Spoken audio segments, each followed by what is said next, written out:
While working on Clint's front axle, it's an older Dana 44 with lockout hubs and whatnot. He's running the RCV shafts. And if you notice how the shaft is kind of worn right here, so what happens is there's a bearing that sits inside here. A lot of people don't change it. They just go with it. So we've already changed that one out. You just hammer them out and then tap the new ones in. We did this one by heat and freezing the bearing, but that will take care of the galling on the shaft and whatnot.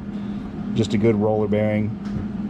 Get them from any of the parts store, new seals and whatnot, but that's a commonly overlooked maintenance item, is that just a little axle bearing.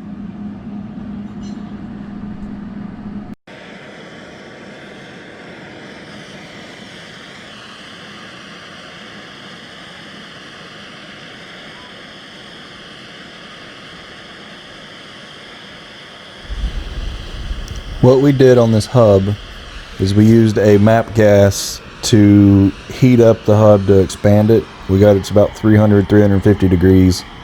We stuck the bearings in the freezer so that they would shrink, and then we just tapped them in with a bearing race installer. We didn't quite get them in far enough, so we had to go back in with a big socket and tap them in the rest of the way to make room for the seal and the little keeper and things that we don't show you in this video.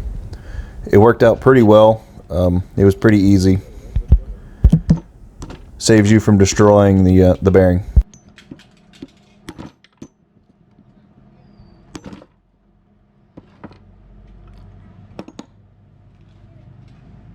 In all the way? Nope. Oh, is that how it's supposed to go? Yeah. It's flush. Does it need to go in some more? No, that's where it's at.